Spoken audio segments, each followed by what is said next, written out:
My name is Anna Waite, and I am the current Director of Admissions for Fusion Academy here in Folsom, California. And I am joined tonight by the amazing Dr. Paul Sunseri, who will be leading our webinar tonight. Again, thanks everyone for taking some time out of your evening to join us. Tonight, Dr. Sunseri will be sharing on what every parent can do right now to protect their child or teen from the mental health epidemic. I know we've got a handful of parents in this audience tonight. We have a handful of professionals as well. So this is a very important talk, and I'm excited to have Dr. Sunseri tonight. So I am going to pass it over to him. I know if I do his introduction, we're going to be spending all night talking about how awesome he is on my end. So I'm going to pass it over to you to introduce yourself. Thanks, Dr. Sunseri.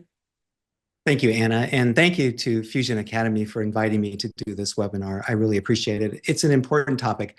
It's one that I love talking about, and I hope for the folks who are joining us today, you find this useful and helpful, whether you're a clinician in your practice or whether you're a parent raising a child or a teenager. So thank you again for inviting me to speak. I appreciate that.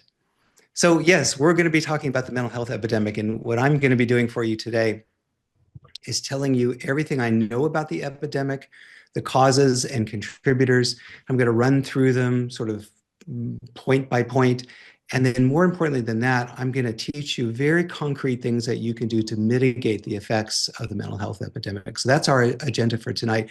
It's a big one. And just to remind you of the format of the webinar, I can't see you and I can't hear you. So I'm just going to take it on faith that you're there. But just as Anna said, I love questions and I love any type of interaction. So if you do have a question, please put it up in the chat. And Anna's going to go through the chats and she's going to read questions aloud to me as we go along. So I don't want you to think that you have to wait until the very end to ask me a question. So please don't feel like you need to do that. So let's just jump right into this. Anna, can we go to the first slide? So let me tell you a little bit about my background. I'm not going to give you my CV, but I'm going to give you the highlights. So I'm a child and family psychologist, and I have been practicing for actually over 40 years now. I got my start when I was in my early 20s. I just graduated with my bachelor's degree from UC Davis. I wanted to get a job in mental health. And in Davis, there was an ad put in the paper from a local residential treatment program. And probably a lot of you know what residential treatment programs are, but essentially they're places where kids who have serious behavioral challenges will go to live on a 24-hour basis. And usually they stay there for a year or two until hopefully we do the right things with them so they can go back home again. But I had no idea what I was doing. I didn't begin to learn anything in school that remotely helped me in that job. So these are kids who had really challenging problems. And most of the time I was with them from the time they woke up until the time they went to bed at night. And I'll confess, I was terrible at this when I first started. I didn't have any idea what I was in for. And the people who ran the program, they were lovely human beings and super well-intentioned, but they didn't know what to do either. So it's very much the blind leading the blind. And as I said, at first I was terrible, but then after a while, I kind of got the hang of it a little bit, I think. I was terrible actually for the first couple of years. But then what happens when you're with kids in an environment like that is, they're behaving in all kinds of different ways. They would throw chairs at me, they would hit me, bite me, spit at me, just things that's hard to imagine most kids doing. And because I didn't know what to do, I would try to respond in a way that I thought was going to be helpful, that made it more likely the kid wouldn't act out again. But most of the things I said or tried were a complete failure. They either would make the kid's behavior worse or they'd get mad at me or whatever. But through luck alone, every once in a while, I would hit on something that clearly worked. It clearly resulted in some kind of positive behavioral change.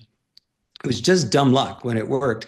And when it did, I obviously paid very careful attention to that. It's like, okay, this is good. And so I would put that in my toolbox. And then I would try 100 other things that didn't work until I stumbled on something that did. And then gradually over time, over 7 or 8 years of doing that work, my toolbox got bigger and bigger and bigger and bigger. I eventually went on, got my master's degree, got my doctorate. And then I'm also the founder of 2 residential treatment programs here in El Dorado County, where I live. I've also started an agency called New Horizons Child and Family Institute. And during my time at New Horizons, I developed a model of mental health care for kids called intensive family focused therapy. As the name implies, it includes the entire family. And what the model takes into consideration is a long, rich history of the value of family therapies. There's now 40 years of accumulated research that pretty clearly shows when a kid has a serious mental health condition, the most effective thing you can do isn't going to be individual therapy. And it's probably not going to be any of the other available treatments that are directed individually at the child. Residential treatment falls into the category of an individually delivered service. The kid goes to the residential program. The parents don't, obviously. IOP programs tend to fall into this category. PHP programs fall into this category. Sometimes medication falls into that category too. So, but if you look at all of the research, if you really want to help a kid who's struggling with depression, anxiety, suicidal thoughts, self-harming behaviors, or anxiety that is so extreme that essentially the kid has become debilitated. Maybe that's a kid who won't leave the house or barely leaves their bedroom. And many of the kids that we work with in our clinic have stopped going to school altogether and haven't gone sometimes for months. So these are the kids that we work with. And the rationale behind a family-based model of care is parents are really best positioned to help their own child who's struggling. Like nobody will love your child more than you will. And your child is never going to love anybody more than they love you. Now, it may not seem like they necessarily love you every single day. They might be mad and there might be a lot of attention, but they really do love you. And so I see therapists as being a catalyst. So we help parents help their kids. So the way I think of it is I improve kids' behavior and mental health condition, not directly, but indirectly through their parents by teaching parents all the various strategies and interventions that I have learned over the years that I think is likely going to improve the situation. So that's what I do. And I've been doing it now for a long time. It's given me a great amount of insight into how kids think, right? So what are the things that are important to them? What matters to them? How do they communicate with the world? How do they interact socially? And obviously that's changed a lot over the course of my career. There is a lot less face-to-face interaction among the current crop of kids, which would be Gen Z, and then the younger Gen Alphas are just coming up behind them. They spend a lot more time on devices. And so I've been a witness to the effects that cell phones and other screens have had on kids' well-being. I see this every day in my practice. What happens to a kid that's glued to a phone and won't come out of their bedroom? And so I've learned a lot about this, and I've also written a book on the mental health epidemic and some various ideas and strategies I've come up with that I think could reduce the amount of kids that are suffering from depression or anxiety. And I'll talk about this in just a little bit, and you see it actually on the third bullet point. The mental health epidemic is reversible. I entirely believe this to be true. But I'll get to that in just a moment. So again, what we're talking about today is causes, contributors. And you probably are wondering, why are all these kids depressed? Why are so many of them anxious? What's happening? And if you just scroll through your news feed, you'll come across all kinds of different ideas about this. And there's actually a fair amount of research that's been done since the epidemic began that I think pretty definitively tells us what the problem is. And once you know what the problem is, then as a parent, you can take steps to actually mitigate the situation with your own child in your own home.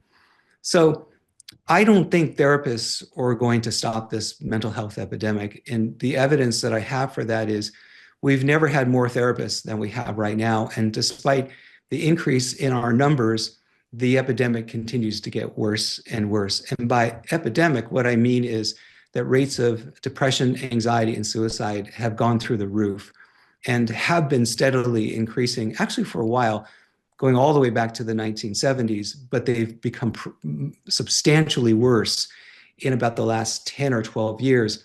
And we'll talk about why people think that is and what happened about 10 or 12 years ago to trigger all of this stuff. But I don't think this is going to come from the therapeutic community. It's not going to be some magic new medication that comes out on the market. It's not going to be some new kind of therapy that comes out. There are plenty of therapies. There's an abundance of them. I think the last time I checked, there were over 400 different kinds of therapy. And some of them are better at some things than others. But when you look at the outcome studies on therapy in general, most of them are more or less the same when it comes to their treatment outcomes. So I don't think that's going to happen. I don't think there's any kind of a magic pill. But I do think parents can do this. In fact, I think you're the only ones who can. And that's going to be the topic of our discussion tonight. So we're going to talk about, as I said, concrete steps, things you can do today. And I'm hoping when you leave this webinar, you can speak to, if somebody asks you, why are these kids all depressed, anxious, and suicidal, you have a quick answer to that. And then you'll also be able to know exactly what to do with your own kid in your own home that I think would help you tremendously. So that's what we're talking about tonight. Next slide. All right. So I'm going to spend the most time on this slide. And I know in a webinar, it's me mostly talking at you. So I'm going to try to make this as interesting as I can. But I'm going to warn you, some of the content of this, you probably are thinking I'm about to say triggering. It's not triggering. It's complicated. Everything that's going on is somewhat complex. And all of the various contributors, influences that are taking place, they do require a certain degree of explanation so that you can fully understand them. And so that's going to be my agenda. So I will spend a lot of time on this. And as you can see in front of you, the contributors, the causes, the influences, they fall into three broad categories. The first one, as you can see, is smartphone, gaming systems, screens. I like using the word screen because it's just a generic term that describes anything that's electronic that's in a kid's hand. But this is playing a substantial role in the mental health epidemic. And I'm going to tell you exactly all the various reasons why this is. Off the top of your head, you're probably thinking, well, social media. I've heard that social media is not good for kids. And that is true and not true at the same time. So we'll see if we can parse all that stuff out. The other thing about screens is, again, depending on how much reading you do about this, there's a little bit of conflicting data. There's a wide body of evidence that talks about how screens in general are worsening a kid's mental health condition, or at least worsening a kid's functioning. There's a great book out by Jonathan Haidt called The Anxious Generation. I hope that you read this. Jean Twenge's got a book. It's a little bit older. It's called The I Generation, or iGen is what she calls the Gen Zs. But if you want to learn anything about screens and phones and all of the research that's gone into this, those two books would be my recommendation. But there's a little bit mixed. So some research says, yep, screens are the culprit. And then there's another body of research that says, not really. There are a lot of kids who spend lots and lots of time on screens, but they turn out just fine. And so I'll explain to you the difference between those two things. They're both true, but you have to really unpack the story a little bit fuller to really understand, is this a good thing or bad thing for my kid? So we're spending a lot of time on screens. And then next, the broad category of intergroup emotional contagion. Well, what's intergroup? That's a kid's immediate group, their family, their friends, and their school. Think of it as their social circle. What's contagion? Contagion is things that spread within communities. So normally what we think of is a virus. So somebody gets sick, somebody that is close to that person gets sick, then the virus gets transferred to other people who also get sick. From a medical perspective, we understand what a virus is. But the cool thing about this is that behaviors are contagious and emotions are contagious as well. So beginning with behavioral contagion, if you're in a relationship with somebody who is depressed, you are far more likely to become depressed yourself. And the weird thing about this is not only are you far more likely to be depressed, but so are your friends, right? People who don't even know the original depressed person, simply because you're in a relationship with them, you have an influence on your social circle's mood. So it goes out those 4 degrees of separation, and then the effect begins to trail off. That's behavioral contagion. Or if you're in a relationship with somebody who's a substance user, you're far more likely to drink. If you're in a relationship with somebody who's overweight, far more likely to be overweight. So emotional contagion is the same way. So emotions spread within groups. And that's a big thing that's happening with kids. They're kind of in their own little bubble. And so you've got a lot of kids are reporting depression and anxiety, and those emotions spread within those groups. So we'll be talking about that. And then the last one is a loss of independence and a lack of resilience. This is something that's come out in the research really in the last few years. It's playing a significant contribution to the mental health epidemic. And so, again, we'll be talking about those things. So, Anna, could you go to the next slide? All right, we're getting into the meat of it. So gotta bear with me on all of this stuff. So the average teenager spends somewhere between 6 to 9 hours a day on a screen. And that includes just about everything: their laptop, their pad, their phone, their desktop computers. It's a lot. And there's speculation that the sheer amount of time alone on a device is playing a role in the onset of depression and anxiety. Lots of research to back this up, and that's what the dose-related effect is about. And what it says is that for every additional hour per day that a kid spends on a screen, there's an increased likelihood of developing a depressive disorder by about 10%, right? So 1 extra hour, 10%, 2 extra hours, 20%. And so if we know kids are spending 6 to 9 hours a day on a screen, what's the safe amount? Well, there's research on this too. And what's generally considered a reasonable amount, an amount that is less likely to impinge upon somebody's emotional well-being, it's about 2 to 3 hours a day. And so you can see the vast majority of kids are spending far more time on a screen that would be considered within that safe zone. So it's a dose effect. The more of it you get, the sicker the kid is going to become, maybe. I'll say it, I'll talk more about that in just 1 second. I do know this to be true for kids who have mental health conditions. So just about everybody that shows up in our practice, the vast majority of them don't really have any screen time regulations on their phone. They have their phone in their hand pretty much all the time. They're on it kind of whenever. And so they, in many cases, are meeting or vastly exceeding the safe number of hours on a screen each day. And I do think that makes our kids miserable. So the most common presentation, and for those of you who are parents, or if you have a kid who's struggling with a mental health condition, this will probably resonate with you. They are alone in their bedroom in the dark on a screen. And if you wanted to make a recipe for an unhappy human being, that's exactly the environment you would put them in, alone, away from family, in the dark, on a screen. So if somebody is in their bedroom virtually all of the time, not talking to their family, rarely talking to their family, and they're just glued on a device, that increases the probability of that person developing a mental health condition. As well, if the kid already is depressed, anxious, or suicidal, that invariably is going to make their mental health condition worse. So one of the first things that we do with families is we assess how much screen time is going on with the kid, and then we try to shrink it down back into a relatively safe zone. So here's a caveat on that. If you have a kid who does not have a mental health condition, they're reasonably well adjusted, their mood is positive, and they're doing all the other stuff of life. So they're doing their homework and getting out of bed in the morning without being woken up 100 times. They go to school, they're not falling asleep in class. They have what appears to be a decent peer group of people that they're connected to, that are supportive to them, what I call pro-social kids. And those are kids who make good choices, they're being well raised. Those are kids who have aspirations.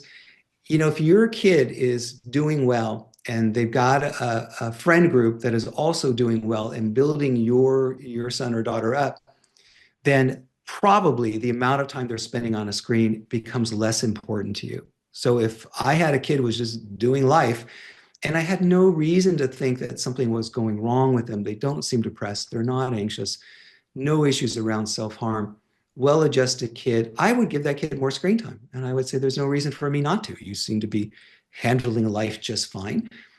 So keep it up. The only time I would get involved in something like that if there's a change, right? If there's a sudden change in their personality, their behavior, they're sleeping more, they look depressed, they sound depressed, they identify as being depressed. Oh yes, now what we're going to do is we're going to take you off your screens, or at least get it down to something that's reasonable. Next, we're going to go on to the crowding out effect. It means kind of exactly what it sounds like. So the more time a kid spends on a screen or a device, that will crowd out other opportunities for that kid to engage in what I think of as wellness enhancing activities. So when you're glued to a screen in your bedroom, that is not a kid that's getting very much exercise. As I said, that's not a kid who's interacting with family. That's not a kid who's on a sports team. That's not a kid who's, say, reading. Not a kid who's interacting with other human beings. That's a kid who is so stuck on that screen that screen time crowds out all kinds of other things that kid could be doing that's actually very beneficial for their mental health. So that's one of the downsides of excessive screen time, which is that it just It competes with every other thing, including sometimes your love and attention. So you walk into a kid's bedroom and they're on their phone, and try having a conversation with that kid. It's not going to work. Hey, what's going on? Like a good opener for any parent. I'm busy right now. Can you go away? And now you slink off from their bedroom, not knowing exactly what to do. It's because you're in competition with this thing that, no offense to parents, I'm a dad too, but we're far less interesting than what's happening on that kid's phone, right? They're talking to people, they're on Instagram, they're on Discord, they're on Snapchat. They're just having a great time. And so for us to try to compete with that, we are hopelessly in second, third, or fourth place. So by reducing screen time, what that does is it frees up a lot of space for kids to do other things that are good for them. And one of the best things for kids to do is to interact with you, their loved ones. There's simply no doubt about that. So that's what the crowding out effect is. It takes that kid out of the world, locks them into this virtual universe, and removes them from those opportunities whereby they can actually do something that's good for them. Crowding out also crowds out homework again. So, what kid wants to do their algebra assignment when they could be on Instagram?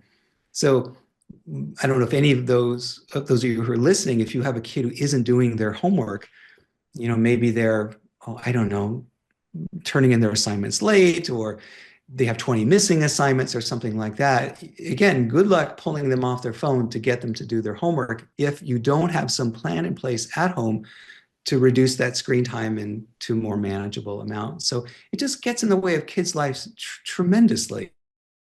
And a million good reasons to do this. And I'm going to quickly teach all of you just the basic highlights of how you get a kid off their phone safely. So we're going to cover that.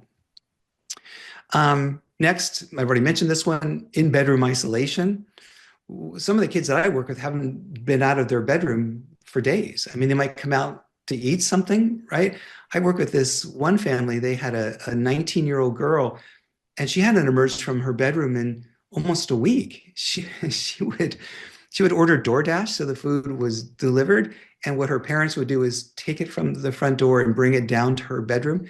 They were not allowed to knock and open the door. She wouldn't let them do that. So they had to put it outside of her bedroom door. They had to leave because she would not open the door while they were standing there. And then she would open the door, grab the bag, and close the door again. And that was her entire life. I did ask them, I said, well, who's paying for all this DoorDash? And they said, well, it goes on our credit card. Oh, that's probably something that we can do. So you can see with that kid, our job is to get her out of that room. And she was on a screen the entire time. And very likely, in fact, it's true in this case, her sleep cycle had become totally inverted. She had vampire hours. So she would sleep all day, and then she would stay up all night and then go to sleep again, which then prevented her from doing just about anything during the day because she was too tired or she was asleep. So it can become such an isolating influence in a kid's life where clearly that is detrimental to their well-being. A kid being in their bedroom, that's okay, right? Again, a kid that's well-functioning and getting along fine in life, it's normal for kids to be in their bedroom, and it's not a big deal. My daughters now are all in their 20s, but when they were teenagers, they hung out in their rooms quite a bit.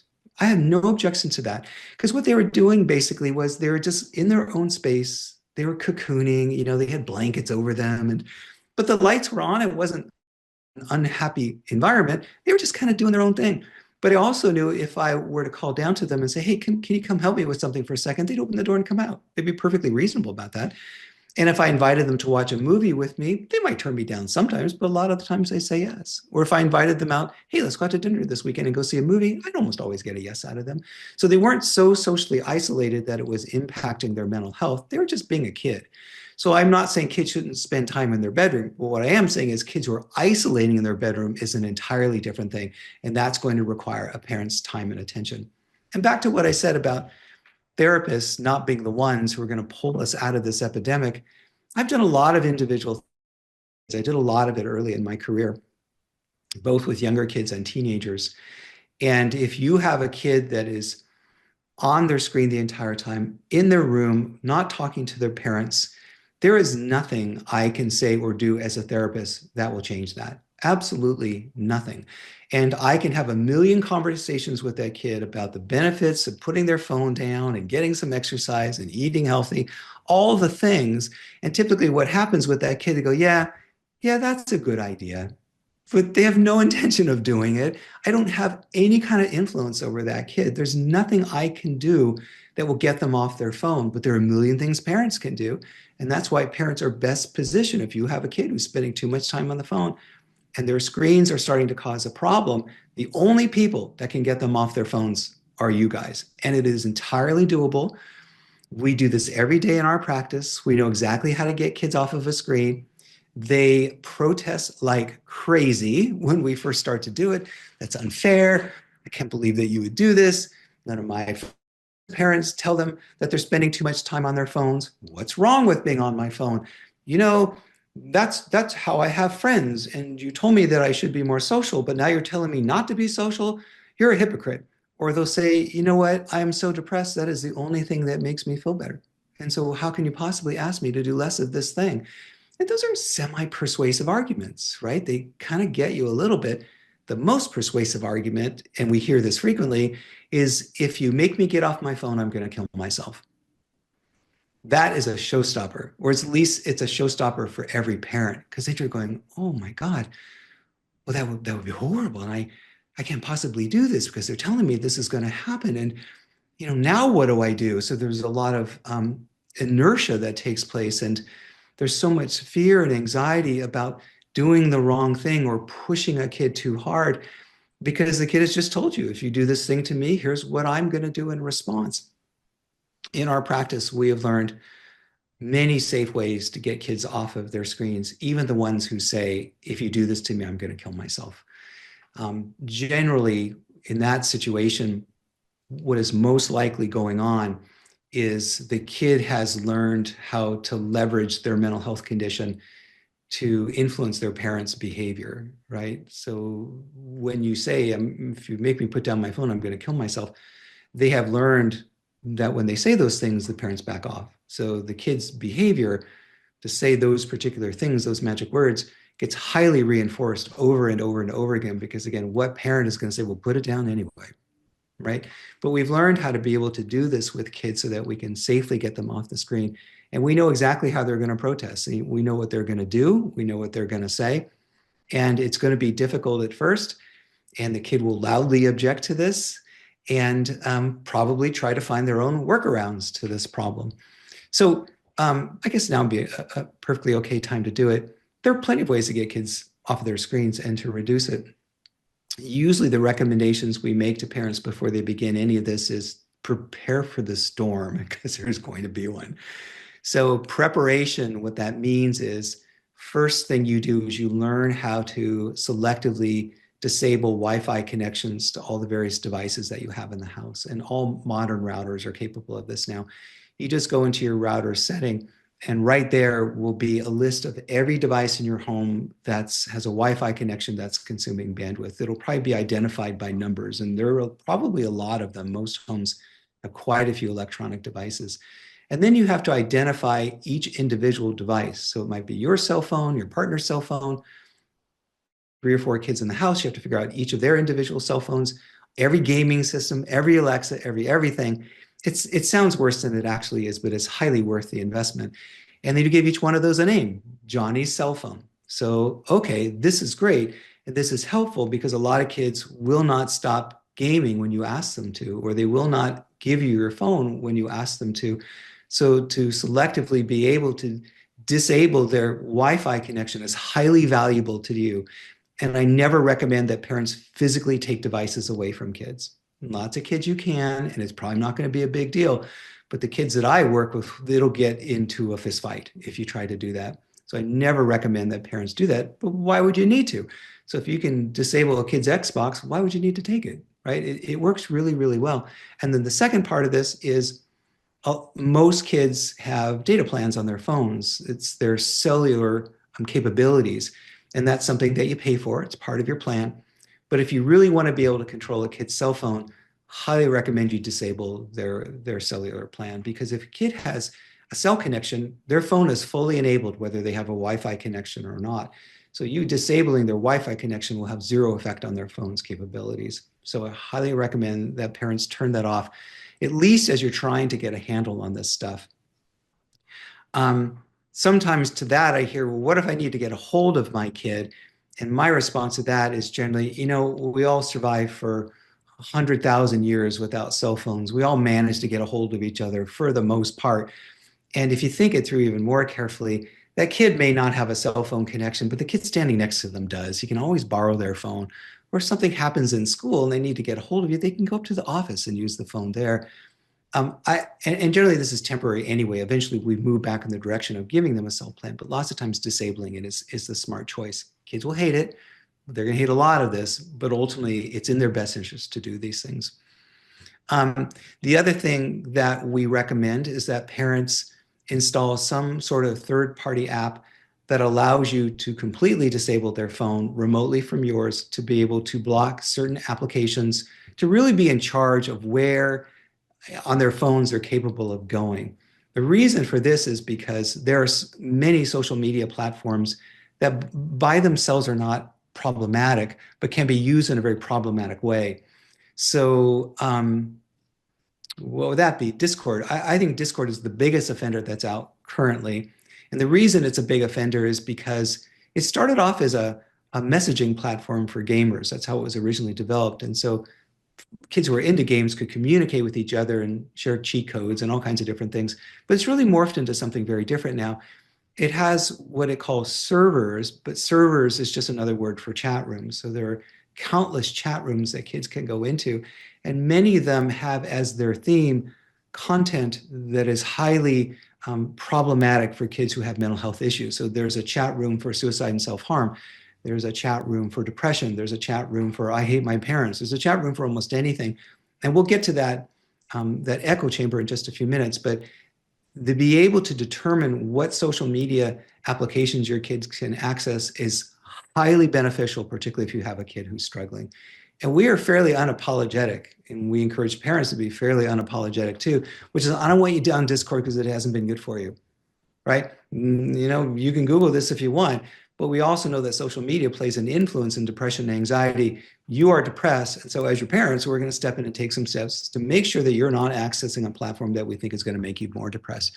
You don't have to agree with this. We know you probably won't, but we're going to do it anyway. And once you're well and once you're better, everything is negotiable. And at that point, we can negotiate social media and which platforms potentially would be agreeable to giving you an opportunity to try. Kids hate it, as I said, but it's just the thing to do. Next on the list is sleep deprivation. Kind of seems like an obvious thing, but the vast majority of teenagers are sleep deprived. I think the average number of hours per night that most kids get is between 6 and 7. Not nearly enough for a teenager. That would not be nearly enough for me. So most teenagers walking around are massively sleep deprived. And why I'm talking about it now in the context of screens is because screens play a significant role in the problem. So kids are up late on their devices. They're communicating with other people. They're keeping their brain stimulated and activated. The light that comes off of most devices is about the equivalent of noon on a sunny day if you were outside. And probably most people have read a lot about this.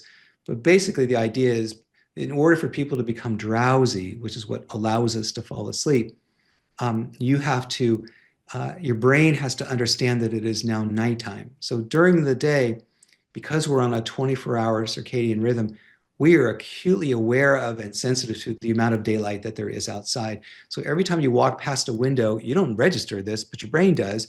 It knows approximately what time of day it is. Like most people can guess pretty close to whether it's 2 or 3 or 4. And then as the sun moves across the sky and begins to set, the light dims, and that's a trigger for your brain to produce melatonin, which is what allows us to become drowsy.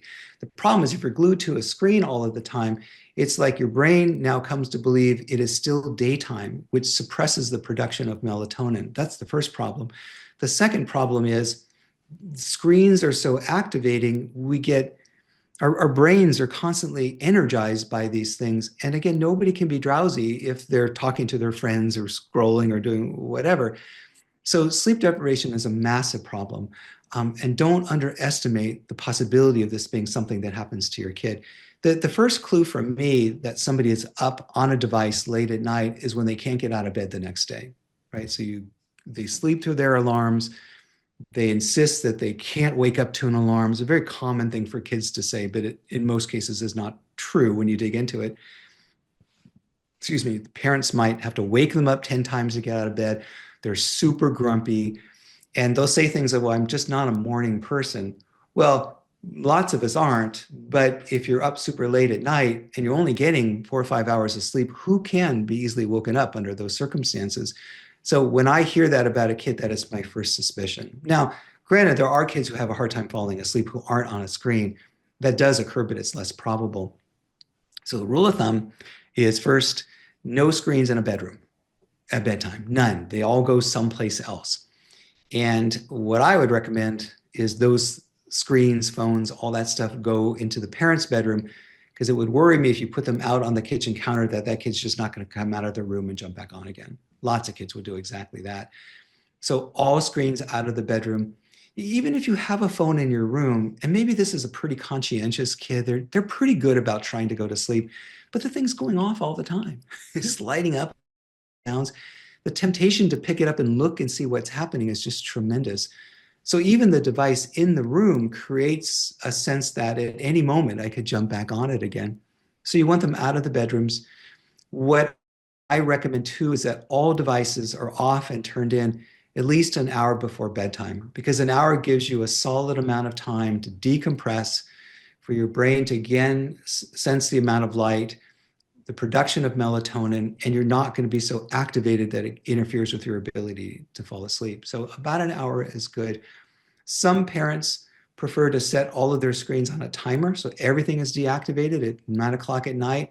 Sounds good to me. That works perfectly fine too, and that takes you out of the situation of having to collect that stuff or make your kid give it to you. Or lots of parents just forget. It's not the time of night that people's memories are the best, and so kids forget to be asked for their screens, and so now they're on it until 2 o'clock in the morning.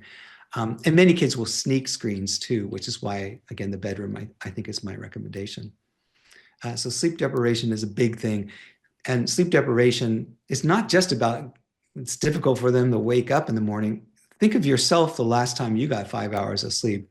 You are not a happy person the next day. I don't know anybody that is. You feel kind of blah. My mood would be somewhat low. I don't think I would be depressed just because of that, but I am certainly not my best self, and I'm certainly not in a positive frame of mind the entire day. So imagine going through that day after day after day, how sleep deprivation would grind a kid down. And then we wonder why they're irritable. And then we wonder why they're moody or they're depressed. So making that one change alone in your family can sometimes reap substantial rewards. Your kids are going to be in a way better mood if they're sleeping properly. So social media. So I talked about, when you typically ask somebody, why are screens a bad thing for your kid? They go, social media. That is both true and not true at the same time. Again, for a kid who's well functioning, things are going great. They can be on Snapchat, they can be on Instagram, they can do all those things. But those kids are probably fairly responsible consumers of social media. They're the ones who can put their phone down sometimes and do something else. They're the ones who will, when extended an invitation to spend time with other people, will say yes to that. They're also kids, if they're well adjusted and fairly resilient, if somebody starts to mix it up with them online, they don't get caught up into the thing, right? They don't get so pulled into a negative conversation that it turns into an issue or a conflict. If somebody starts to trash talk them, they know how to respond to that without taking the bait. And they have enough friends where they really don't care very much if one kid online is giving them a hard time. They're just better put together than that. So social media is how kids communicate with each other. It is how they stay connected. And so there is a value in this thing. And I'm not meaning to say all social media is bad and you should get rid of it. Far from it. But the kids that I work with, the time they spend on social media absolutely wears away their mental health. So there's tons of cyberbullying. They are very reactive when somebody says or does something that's a perceived slight. Sometimes kids on social media will band together against one kid and then kick them out of the peer group, which is devastating for kids when that happens. It's just when I went to school, there were bullies for sure, but I knew when I left school, I was done with them. There's not much they can do to me when I'm home.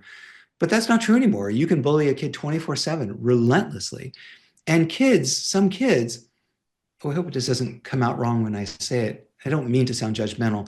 I guess I'm a little judgmental. I don't know. Some kids are mean. They're just flat out mean. And you've heard stories of groups of kids who encourage other kids to end their lives, or groups of kids who encourage other kids to do awful things. There is an element of society where they're out there and your kid can access them. And I haven't even talked about the one obvious one, which is kids connecting to adult predators online. If you have a kid who's disaffected, who doesn't have a lot of friends, who doesn't have any kind of a peer group, everybody wants that. Every kid I've ever met wants friends. But if you don't have those for whatever reason, you are easy prey on the internet. Somebody is going to land on you and they're going to say all the right things to rope you in. And now that kid feels like, well, there's at least one person likes me. This is my friend, not realizing that the person they're communicating with on the other end is the last person they should be interacting with. So cyberbullying is a big deal. And making negative social comparisons is one of the downsides of social media, both for kids and adults, right? You see all these people living these perfect lives. Nobody puts their bad stuff up there, or most of the time they don't. And so you think everybody's having fun but me. It's the whole FOMO thing. And kids go, why don't I have this life? Why don't I get invited to parties? And then they feel miserable. And so somebody who's battling depression or battling self-harm, wow, you've just right at that moment increased the probability of something going wrong. They're already miserable, they're already unhappy, and now that's the straw that breaks the camel's back. So that's why social media can have a very detrimental effect on a kid's well-being. So we'll go on to the next one, and then I'll add some more content. So, Hey, Dr. Sunseri, could I yes. pause you? We do have a couple questions. Oh, nice. I just wanted to do a quick time check that it's 7:45 right now. First Right. question. So Yeah, really? I Oh was my like, God. you're on a roll here. We do have a couple questions. The first one is, love the touch on screen use. Curious on your thoughts on implications of virtual therapy. Would you say the impact is similar or different given the screen use is with different intentions? Oh, yeah, for sure. Virtual therapy is okay. There's no problems with that. And since the pandemic, we all got good at doing virtual therapy. Some therapists have never gone back to in person, which I think is potentially a loss, depending upon the person you're doing therapy with. But yes, that's an absolute exception to screen time limits. Is have at it with your therapist. It's perfectly fine to do that. Some kids do great on Zoom sessions. Some are terrible at it. But yes, it's sort of part of our lives now, I think. Yeah, great. We do have a second question. Is there a difference in age when it comes to screen time recommendations? For example, my kids, 6 and 3, I may give 30 minutes of iPad with YouTube Kids. Love it. First of all, I'm glad you're dialed into time limits. I'm glad you're thinking about age differences. That's totally the right and appropriate thing to do. 30 minutes sounds just great to me. And it sounds like you're also monitoring the content of those 30 minutes, which is probably equally important than the actual time frame that you set around that. And of course, as your kids get older, you can increase screen time. When they're 17, they're not getting 30 minutes of YouTube Kids. So of course, you're going to lengthen that over time. But I love what you're doing, and I think it's perfect. Perfect. Those are the two that I saw. Again, I'm going to be better about answering questions and stopping you. I just didn't want to interrupt. You're on a roll here, and Oh, thank you. I'm learning new things too. So this is awesome. Okay. I really want this to be beneficial. I sometimes when I do presentations, they are dense, and I mean it to be dense. I want you to get as much bang for your buck as you possibly can. Now, if you start to zone out and you're not interested in what I'm saying, then I'm doing too much, but I really want it to be concrete and useful. Intra-group contagion, what's that? That's what most folks think of as an echo chamber. What's that?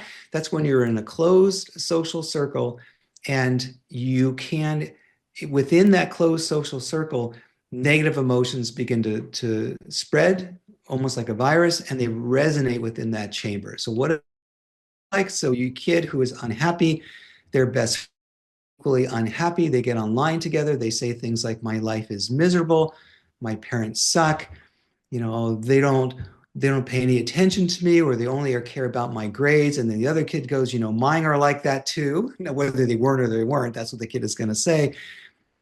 I don't think of any reason at all to get out of bed in the morning. Me neither. What's the point? And so it's all reverberating in this chamber and amplifying everybody's negativity. There's something called the principle of merged minds. And what that says is when we're in a relationship with somebody, we can create a shared reality with that person just based on our conversations, right? So if somebody decides that climate change is going to wipe us all out in the next 2 years, 2 years seems unlikely to me, but climate change is obviously a big deal. But they start to believe this together. That's a merged mind. That's a shared way of looking at something, but it can be amplified in a really negative direction. Now you've got two people who are believing these bananas things together simply because they're feeding off of each other. So where this is relevant for parents is, again, if your kid has great social relationships, you don't have to worry about this. But what I find with most depressed, anxious, suicidal kids, they're in relationships with other depressed, anxious, and suicidal kids. They have a tendency to gravitate towards one another because there's this common denominator between them. But then you get the echo chambers, the merged minds. Those kids absolutely feed on each other. There is no doubt about that, which leads to the next recommendation is to install a third-party app that allows you to monitor the exchanges that are taking place on your kid's cell phone. The one I like the most is called Bark, like the dog barking. What it does is it still affords the kid some privacy. It doesn't tell you or show you every text message that they have, but there are algorithms in Bark that will then alert you to any kind of content it decides is problematic. So if it sees the word suicidal or any variation on that, you're going to get an alert on your phone. It's going to show you a snippet of that text. And then you can go to the kid and say, what's this about? Which I highly recommend that you do. We were working with a family. We'd only worked with them for about 2 weeks, and the girl was highly suicidal, imminently suicidal. This is a girl who wanted to end her life. This is not a kid who was self-harming for various reasons. This is a girl who was serious about it. First recommendation to that family is put Bark on your daughter's phone. Okay. And so they did. And I think we're 6 or 7 days into treatment, and the alert said, I got all of the pills out of my parents' medicine cabinet, and I'm going to take them tonight. Whoa. That's a big deal. So they did it. We invite, go into her room and say, where are the pills? Be blunt about it. And the girls, I don't know what you're talking about. I don't have any pills. Yeah, you do. And you're going to give them to us because we're not leaving until you do. You can't come in my room. This is my private space. You have no right. Then you're welcome to step out, and we're going to go through your room until we find them. And they did. It was a whole bottle of Tylenol, which is lethal in quantity. So is ibuprofen. So by putting that stuff on your kid's phone, I recommend you do all these early, like limit screen time early. Put parental controls on early, monitoring stuff on early. Because when your kid is young and they're getting their first cell phone, they'll agree to everything. You say, well, here are the rules around the cell phone. They're so happy to get a phone that they'll go, okay. It's a lot harder to do with a 16 or 17-year-old, completely doable, but much more difficult. So if your kid is doing great, don't do this stuff. If your kid isn't doing great, then it's time for an honest conversation about what do we need to do to keep our child safe. And sometimes you may need a therapist to help you with this, particularly if your kid is suicidal or maybe physically aggressive. You'll need somebody to walk you through these steps. But if your kid isn't extreme like that, this is entirely doable. I feel like I'm forgetting something on screens, but I also feel like I should move on. And any questions about screens before? Yeah, we have one more. It says, how might you respond to students who say, I do have friends and they're all online. We're playing together in insert game name here, and I'm happy. Well, what they say might be true. I wouldn't discount it offhand. Lots of kids have all kinds of virtual relationships. And sometimes, for me, as an older person, I think, well, that's not a real friendship, and friendships are in person, and that's not how I did friendships. But for lots of kids, that is. So they will be gaming. They'll be talking to all kinds of people. Some of them are kids they go to school with, some of them aren't. But those are real relationships. Now, what could also be true, and I think this is why the question was posed, is what if they're just spinning it? What if they're just, well, I have all kinds of friends. Why are you asking me about this when they really don't? Then you're going to have to dig deeper than that. And you're probably going to have to ask their parents what they know about this. If you're a school staff, teachers are a great source of intel, right? Teachers know who the kid is having lunch with or having lunch with anybody. So if your observations are what this person is saying is not true, then that, as a therapist, that gives me all kinds of ways of then intervening on that to unpack what is really happening. But yeah, don't necessarily discount what they're saying because it could be completely legitimate. Thank you. And it's 7:52, so I'll go fast. So let's go to intergroup emotional contagion. And we'll go through this one really fast. Next slide, please. There's tons of media coverage. We're seeped in mental health issues now. You can't throw a rock without somebody talking about mental health, which is a good thing and a not a good thing. The good part about this is mental health has been destigmatized, so it's easier for people to talk about and get help. But I do believe that the media has contributed to the epidemic because there's such a focus on this. We're so exposed to all of these stories. It's easy to walk away from that believing that everybody is depressed, anxious, and suicidal, and so I am too, right?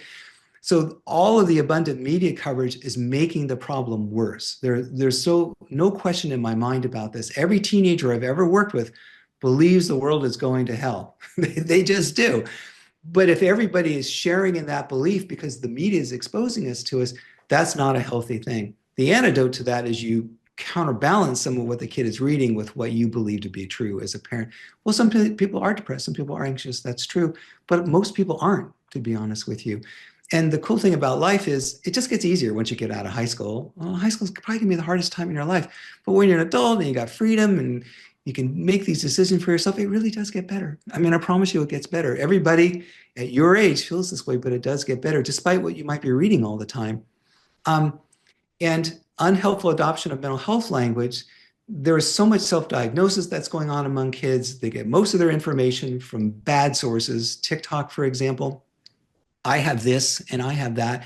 It's almost like Gen Zs, they're developing an identity through their diagnosis, right? So I have a this and I have a that, then people will lean into them, right? And other people who are struggling with a this or that becomes part of their community. I really do think therapists, the mental health community, is complicit in this. And I'm just going to out myself as a therapist. We are quick to diagnose. And there are all kinds of things that we can diagnose, and that list gets bigger and bigger and bigger. And I think that is extremely unhelpful to do with kids. Not that we don't arrive at a diagnosis in our clinic and share that with insurance companies, but I don't really pay much attention to what kids diagnose. And it doesn't matter that much to me. And the reason it doesn't matter is because whether it's ADHD or oppositional defiant disorder or major depressive disorder or Asperger's or what have you, our treatment approach is going to be the same. And we treat kids as kids. We don't treat their diagnosis. And so I think there's so many influencers out there. There's so many therapists who have blogs that people are making a name for themselves coming up with diagnoses. The most recent one that gets under my skin is pathological demand avoidance. And I won't spend any time on it, but it's a terrible name. It all by itself is horrible. Why would you say something that a kid is doing is pathological? That doesn't sound like what I would ever say to a kid. So if a kid says to me, well, I have depression, I would say, oh, so you're unhappy sometimes. Yeah. So sometimes you wake up in the morning, your mood is super low. Yeah. Are you saying that you're like that all the time? Well, a lot of the time, but not all the time. So you lump somebody with a something, they then embody that something. That's what the classification effect is all about. When somebody in authority, usually a physician or a therapist, says you have a this, that, or the other thing, eureka, as if somehow that explains anything that's really going on in the kid's life. It tells you nothing about what to do from a treatment perspective. Now the kid is, I'm depressed. I have an anxiety disorder. They talk about my anxiety. Or they'll say, I have borderline personality disorder. There's all this stuff. And when you classify somebody into a classification like that, the effect that it has on the human beings, they then walk through the world as the embodiment of that classification. Till they have major depressive disorder, I'm a depressed person. They act like they're depressed. That's their identity. Therapists have just, I think, done a terrible job with this, and it's just getting worse and worse and worse. And more diagnoses are coming out that I think are fundamentally meaningless when it comes to how to help somebody. That's the principle of least effort. What is that? That's when your disorder, your diagnosis, your mental health condition can actually bring something useful to the kid that's also problematic. So the kid who says, I'm too depressed to go to school, that actually has value to them, because what kid wants to get up at 7 o'clock in the morning and go to algebra? Like, nobody does. So you can leverage your mental health condition by identifying your mental health condition and saying, I can't do this, that, or the other thing because I have a this thing, right? Kids do this all the time. It's super, super common in our clinic.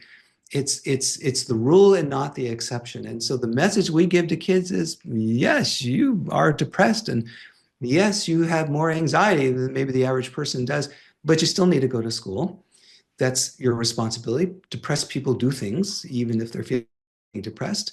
I have every confidence that you can do this. It may not be fun, but it is your obligation to go to school, even if you're anxious, right? Even if this is a hard thing for you. We get better by doing hard things. We don't get better by doing easy things, right? We grow in hard spaces. So if you create a space for a kid that's not effortful, and you're allowing their mental health condition to have that kid check out of life, you've done that kid a massive disservice. You've treated them like there's something wrong with them, that they're incapable of life. And we see this a lot in schools. If there are any school staff listening to this, I kind of think that sometimes happens in schools too. Well, maybe we should put them on a shortened day, or, when they're struggling, I think they should come to the wellness center so that we can help them out.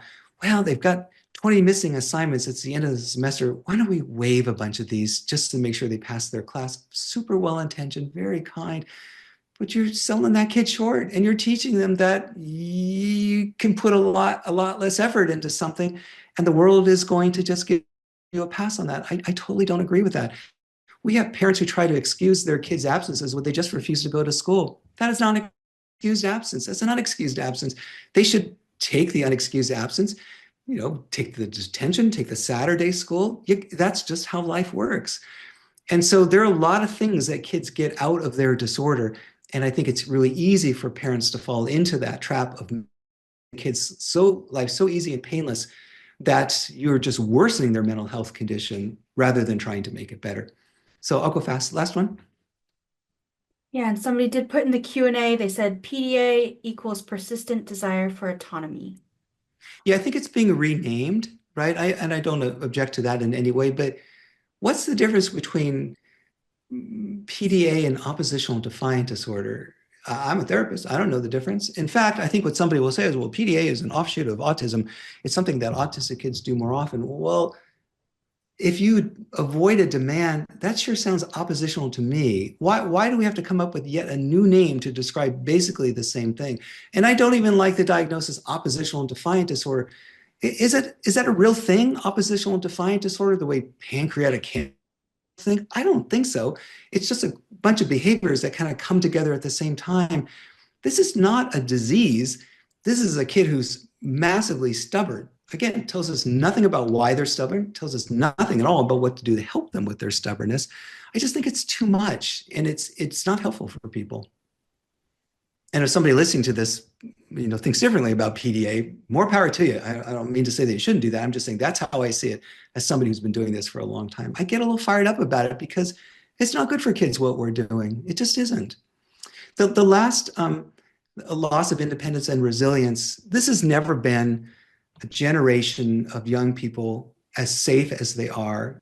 We live in a world that is far safer than it's ever been in any other time in human history. We can most of the time walk down a street without worrying about being attacked, eaten by a lion. And today's generation of parents, they're so loving and so in tune with their kids. But what can happen from that is they're overprotected. They are almost put in bubble wrap because you love your kids and you don't want them to suffer or to feel bad. And that's what helicopter parenting is all about, or snowplow parenting, where you get everything out of the way for them. Kids have fewer opportunities to play independently. Most kids don't go out and play in their neighborhood anymore. Lots of times where there are kid functions like a birthday party, you have the parents hovering over them constantly, planning out the entire party. We're going to do this and we're going to do this, we're going to do that. Friends come over and it's like a family event. No, your kid invites a friend over to the house. Let's go up into their rooms and close the door. They're being kids and they're talking. They're probably talking about things they don't want to tell you, which is totally okay. We're not asking much of kids of this generation. So this generation of kids is least likely to get their driver's license. Most of the time, what they'll say is, I'm too anxious to drive, because that's what everybody else is saying. Least likely to help out around the house and do chores. Least likely to get a part-time job, least likely to grow up. And so we defer too much to our kids' preferences. So if a kid says, I don't get my driver's license, I'm too anxious to drive. What if you get into an accident and kill somebody? You can fall into that pool really easily. Well, let's wait until you're ready to do it. And, maybe when you're older, you'll be more comfortable with this. We'll go at your own pace. I just don't think that's a good idea. I think, I would say to the kid, driving is a part of life. it's something that is a step in the direction of you being an independent human being. And everybody's nervous when they drive at first. I've got you. I'm here for you. Getting your license is a really slow process, lots and lots of steps. But I think you need to get your driver's license, even if you disagree. My oldest daughter said that to me. I'm not ever getting my driver's license. Well, why not? Well, my aunt so-and-so never got her driver's license. She lives in a city. I'm going to live in a city and I'm going to take public transportation. Well, until that day comes, you're going to get your driver's license. And I'm super nice about it. I'm not at all heavy-handed with kids, but I'm clear in what I think, which is I just think despite your anxiety, this is just part of life. And when you do hard things, that's what helps us grow and develop resilience and tolerance. Self-esteem isn't telling a kid how great they are. Self-esteem comes from a lifetime of doing difficult things. It's facing adversity. It's putting yourself in challenging situations.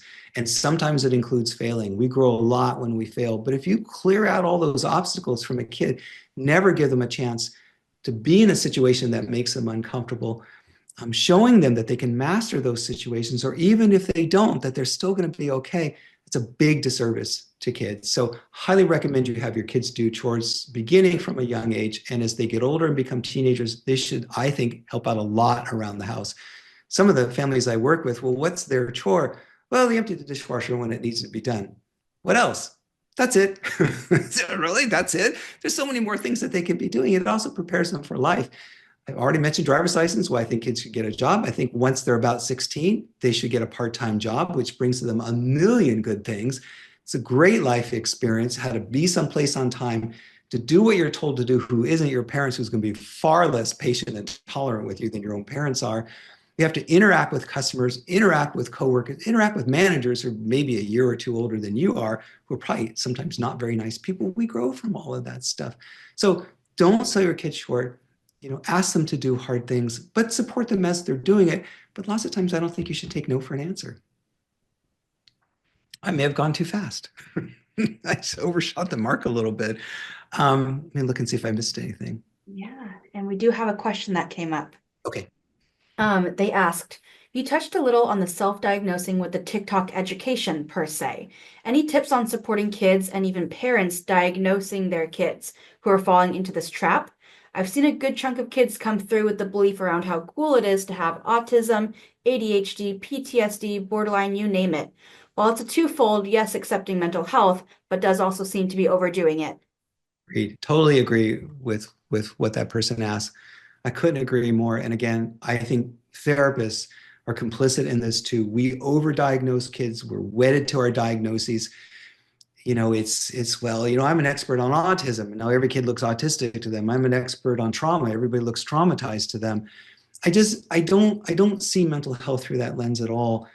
I see kids through the lens of you are struggling. And I'm reluctant to put you into some category that explains what's going on with you. I want to figure out why you're struggling, what's happening in your life that's making you feel the way that you are.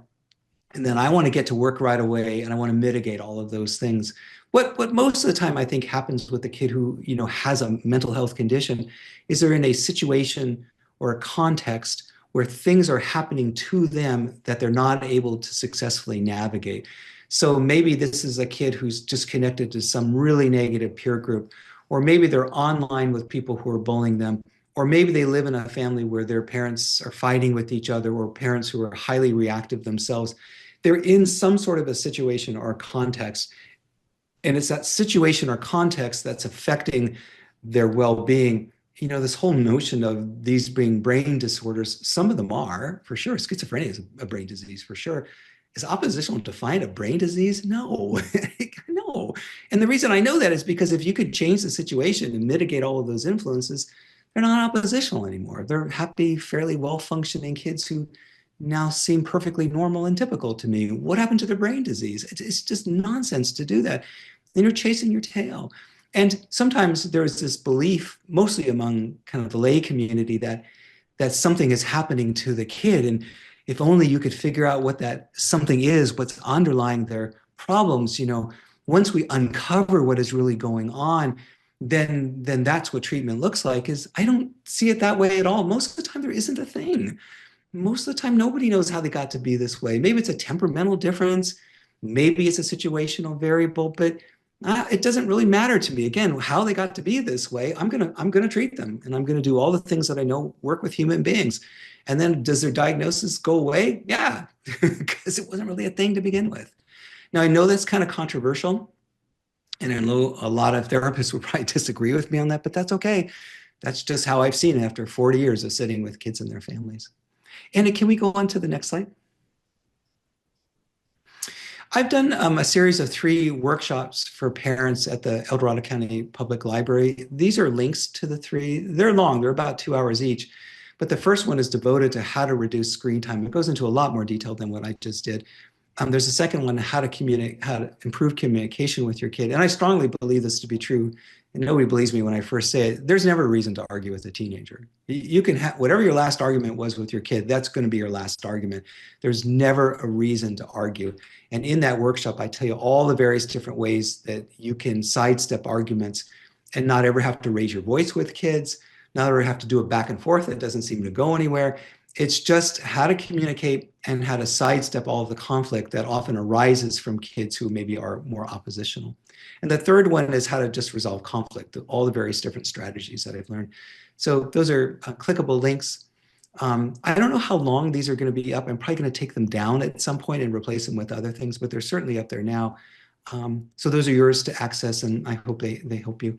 And Anna, could you go on to the next? This is my first book. This book is about how to do family-focused treatment with kids who are depressed or anxious or suicidal. It walks you through many of the causes and contributors of the mental health epidemic that I've shared with you tonight into a lot of detail, and it gives you all of the research to back up everything that I'm saying. And then it talks about what is a family-based model of mental health care. It's been around for a long time, not my model, but other models have.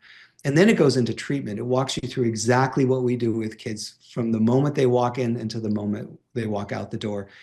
There are 2 case examples in great detail. The first one is of a chronically suicidal adolescent and everything that we did to change that situation. And then second one is what I call an anxious avoidant kid. That's a kid who's so anxious that they avoid life, school, leaving the house, all that stuff, how we get kids like that out of their bedrooms and back out into the world again.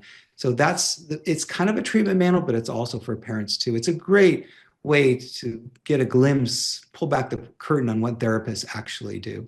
And then the next one, if you don't mind. This is my book that just came out, Gentle Parenting Reimagined.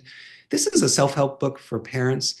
And whether you know something about gentle parenting or not, really, but the book is about is if you have an oppositional child or teen, if you're one of those parents who has one of these kids, and believe me, there are many, many of them out there. I belong to a Facebook group for parents with oppositional kids. There are almost 40,000 members on that group. So these kids struggle, they're everywhere. Lots of times parents feel like they're doing something wrong or they made their kid this way. Nothing could be farther from the truth. They're just more difficult to parent than your average kid. This book walks you through everything you need to know to change that behavior. There's a chapter on disrespect, a chapter on getting homework done, a chapter on chores, a chapter how to use consequences in ways that work. And it teaches you consequences that don't work and why they don't work. It replaces with them that I think are exceptional. Some of them I made up, some of them other people have made up, but it tells you what to do. If you have a hard kid who's arguing with their siblings, I can help you get that to stop. The kid is telling you to F off, I know what to do to get that to stop. How to get them up in the morning to an alarm, just basically how to do all the things and be a lot less oppositional. It's like a roadmap. It's not a workbook, but it's everything you need to know start to finish. It's in a very conversational style. It should be accessible to just about everybody. And then last slide, if you don't mind. This is my contact information. As I said, I'm the director of New Horizons Child and Family Institute. We provide IFFT, intensive family focused therapy. And again, these are kids who have really serious mental health conditions who have not responded to prior treatment. So all of our kids have been in years of individual therapy. They've been IOP, PHP programs, all of them are on medication, and none of them have gotten better. So these are the kids that we work with. This is the space that I live in. And if you go to our website there, myifft.org, there's a tab that's called results. You can see our outcomes, and I think our outcomes are dynamite, right? So think about who we're working with, kids who have never gotten any better, but go to that and see what we're able to do with these kids. It's a massive transformation. Not with everybody, we do strike out sometimes, but the vast majority of the time we hit a home run. So I think I timed this pretty well. Any other questions? Yeah, we had one more come through. It says, should we as therapists not be diagnosing kids and teens then if you're saying their BX can change over time? But absolutely changes over time. I read an article today that said if somebody is diagnosed with ADHD in adolescence, that 10% of those folks as adults no longer have the disorder. I don't know whether they grow out of it or something happens. But in reality, the course of that is they kind of go in and out of those symptoms over their lifetime. And they go through periods of complete remission. They have no indications of ADHD. And then something might happen where those symptoms will bubble back up again. And the weird counterintuitive finding of that study is the busier a person is, the more active, the more things they have to do, the lower the probability of them exhibiting ADHD symptoms. So yeah, diagnoses change all the time. Borderline personality disorder, what the research on that shows is people when they get into their 50s and 60s, many of them don't show those symptoms anymore. Yeah, kids are moving targets. They change all the time. I'm nothing like what I was at 17. I'm nothing like what I was at 25.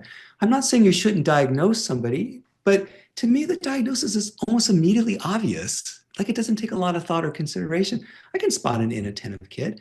I can spot an oppositional kid. It's impossible not to spot them. I can tell when somebody's depressed.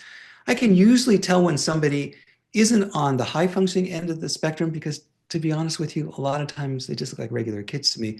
But I can certainly spot somebody who's farther along the spectrum. That's easy, impossible to miss that.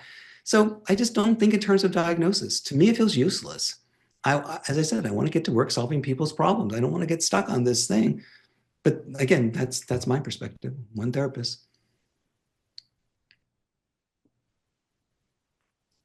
Do we have any more questions? I know we're almost at time here.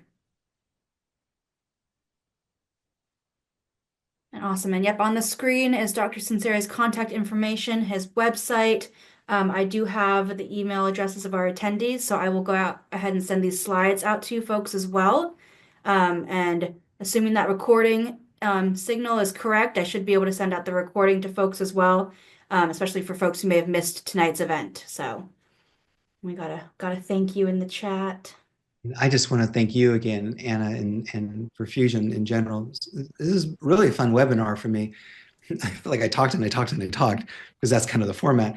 But I really hope folks that were listening got something useful out of this. And you may disagree with me on points here or there, but I do think the substance of what I'm saying about these influences, and I know what I said to you about how to mitigate those influences, like reducing screen time. I know that that works because I do it every single day in my practice. So hope you guys got something out of this. I really appreciate your interest in the topic, and thank you for joining us. And again, Anna, thank you for Fusion's. Thank you so much. Thank you, everyone.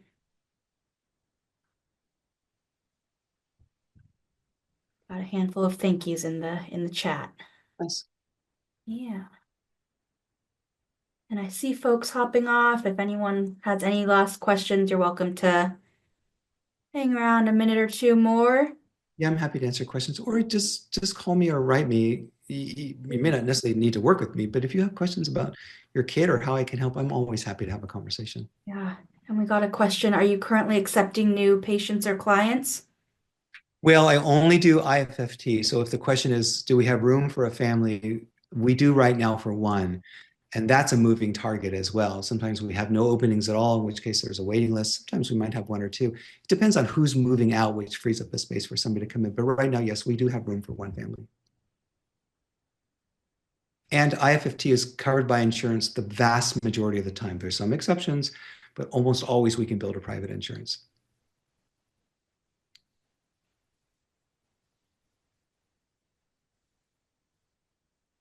A few folks hopping off. Any other questions? I see some of you hanging out.